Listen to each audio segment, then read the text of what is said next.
মিরপুরে জাতীয় চিড়িয়াখানায় আছেন সহকর্মী আবু সাইদ নিশান, সাভারের ফ্যান্টাসি কিংডমে আছেন ফাহরিয়া ফারুকি এবং সিলেটের সাদা পাথর পর্যটন এলাকায় আছেন আমিনুল ইসলাম। সরাসরি প্রথমে যাচ্ছি নিশানের কাছে। নিশান, ঈদের ছুটিতে মানুষের পদচারণায় বিনোদন কেন্দ্রগুলো যেন প্রাণ ফিরে পায়, তারই অংশ হিসাবে মিরপুরের জাতীয় চিড়িয়াখানায় সকাল থেকেই হাজারো দর্শনার্থীর ভিড় আমরা লক্ষ্য করেছি এবং সেই ভিড় লক্ষ্য করার জায়গা থেকে কিন্তু আমরা দেখেছিলাম যে চিড়িয়াখানায় সব বয়সী মানুষ কিন্তু এখানে ভিড় করেছেন এবং কাউন্টারগুলোতেও আমরা দেখেছি যে অনেক মানুষের সমাগম এবং সেখান থেকে আমরা দর্শনার্থীদের সাথে কথা বলে যেটা জানতে পেরেছিলাম, তারা আসলে এই চিড়িয়াখানায় এসেছেন যে বাঘ, হরিণ, বানর থেকে শুরু করে বিভিন্ন পশু পাখি দেখতে এবং সেখানে কিন্তু শিশুদের উচ্ছ্বাসটাই সবচেয়ে বেশি লক্ষ্য করা গিয়েছে।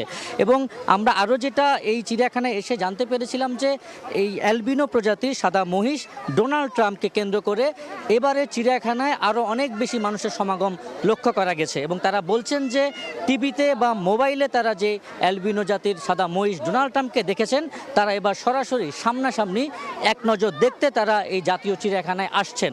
এবং শিশুদের সাথে আমরা কথা বলে জানতে পেরেছিলাম যে বিভিন্ন পশু পাখি, বাঘ, হরিণ, জিরাফ দেখার পাশাপাশি তারা কিন্তু ডোনাল্ড ট্রাম্পকে দেখে সবচেয়ে বেশি উচ্ছ্বাস প্রকাশ করছেন এবং এই উচ্ছ্বাসের অংশের থেকে কিন্তু তারা আমাদেরকে বারবার বলছেন যে এই ঈদের আনন্দ ভাগাভাগি করে নিতে কিন্তু পরিবার পরিজন নিয়ে যে এই শিশুরা এবং বাচ্চারা যে আসছেন, তারা কিন্তু আসলে এই আনন্দটা আসলে অনেক বেশি প্রকাশ করছেন এবং তারা বলছেন যে তাদের বাবা মার সাথে তারা এই বিভিন্ন পশু পাখি দেখে তারা আসলে খুবই উচ্ছ্বাস প্রকাশ করছেন এবং তারা বলছেন যে এই ডোনাল্ড ট্রাম্পের এইকে কেন্দ্র করেই কিন্তু তারা সবচেয়ে বেশি আনন্দ পেয়েছেন।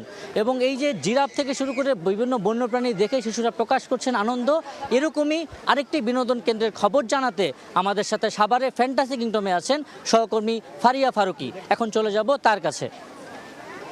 কুরবানির ব্যস্ততা শেষে আজকে ঈদের দিন আস্তে আস্তে বেলা বাড়ার সাথে ওয়াটার কিংডমগুলোতে, বিনোদন পার্কগুলোতে জমতে শুরু করেছে মানুষের ভিড়।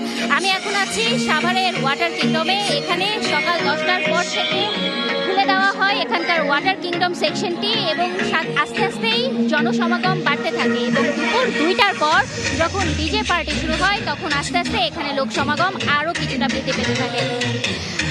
500 টাকা, মাত্র 500 টাকা প্রবেশ মূল্য দিয়ে এখানে দর্শনার্থীরা প্রবেশ করছে এবং একই সাথে তারা গরমের স্বস্তি কিছুটা মেটাতে এবং একই সাথে ঈদ আনন্দকে আরও বেশি করে উদযাপন করতে এই ওয়াটার কিংডমে আসছে এবং তারা অনেকটাই স্বস্তির সাথে এখানে ঈদ উদযাপন করতে পারছে, যেহেতু অন্যান্য বারের তুলনায় বা অন্যান্য ঈদের তুলনায় এবার ভিড় কিছুটা হলেও কম। আমরা এখানকার আইন শৃঙ্খলা রক্ষাকারী বাহিনীর সাথে কথা বলেছিলাম।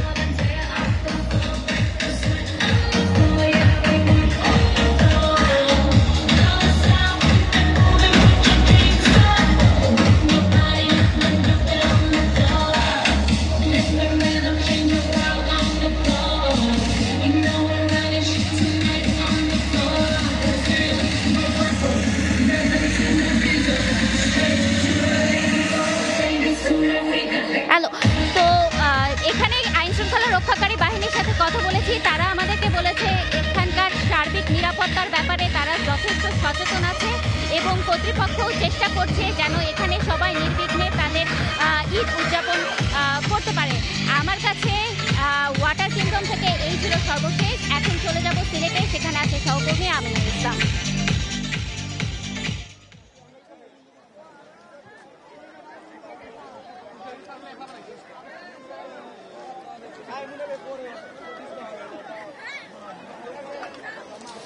সময় যত যাচ্ছে সিলেটের পর্যটন স্পটগুলোতে বাড়ছে পর্যটকদের সংখ্যা। আমরা সকালেও জানিয়েছিলাম আমরা সিলেটের এই মুহূর্তে রয়েছি সাদা পাথর এলাকায়। এই সাদা পাথর ছাড়াও সিলেটের যে বেশ কয়েকটি পর্যটন স্পট, বিশেষ করে জাফলং, রাতারগুল এবং অন্যান্য যেসব জায়গা রয়েছে লালাখাল, সুনামগঞ্জের টাঙ্গুয়ার হাওর, সবগুলো জায়গাতেই কিন্তু দর্শক এই মুহূর্তে দেখতে পাচ্ছেন একদম পর্যটকদের কানায় কানায় উপচে পড়া ভিড়। এই পর্যটকরা কিন্তু দেশের বিভিন্ন অঞ্চল থেকে এসেছেন। তারা গেল রাত থেকে আসলে আমরা দেখেছি বিভিন্ন হোটেল মোটেল যেগুলো রয়েছে সেই হোটেল মোটেলগুলোতে বুকিং করেছেন। কোনো জায়গাতে আসলে এই মুহূর্তে পর্যটক ধারণের ঠাঁই নেই। যত সময় যাবে, অর্থাৎ আজকে যারা এখানে এসেছেন সাদা পাথরে, তারা আগামীকালকে তাদের প্ল্যান রয়েছে তারা যাবেন জাফলংয়ে, আবার আজকে যারা জাফলংয়ে রয়েছেন তারা আসবেন কালকে সাদা পাথরে। এরকম করে ঘুরে ঘুরে আসলে সিলেটের যেসব সৌন্দর্য তারা উপভোগ করছেন। বিশেষ করে আপনারা হয়তো দেখতে পাচ্ছেন ক্যামেরাতে যে অংশটি দেখা যাচ্ছে, পেছনে হচ্ছে ভারতের মেঘালয় পাহাড়, এরপরে আসলে যে ধলাই নদ যেটি আসলে ভারতের ভেতর থেকে এসেছে, এই স্বচ্ছ জল এবং আকাশে মেঘ, অনেক সৌন্দর্যমণ্ডিত একটি জায়গা। এই জায়গাটিতে যেভাবে পর্যটকরা আসছেন সেভাবে আসলে নানা ধরনের সেবার ব্যাপারগুলো নিশ্চিত করতে সরকারের পক্ষ থেকে যদি আরও একটি গুরুত্ব দেওয়া হতো, এমনটি আসলে পর্যটকরা বলছেন। তারা বলছেন যে এখানে খাবার পানি এবং অন্যান্য যেসব সুযোগ সুবিধা রয়েছে সেগুলো যদি নিশ্চিত করা যায়, পর্যটকের সংখ্যা আরও বাড়বে।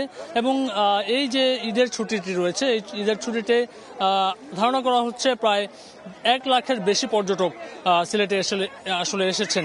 তো এই ছিল আমার কাছ থেকে সিলেটের সাদা পাথরের সর্বশেষ খবরাখবর।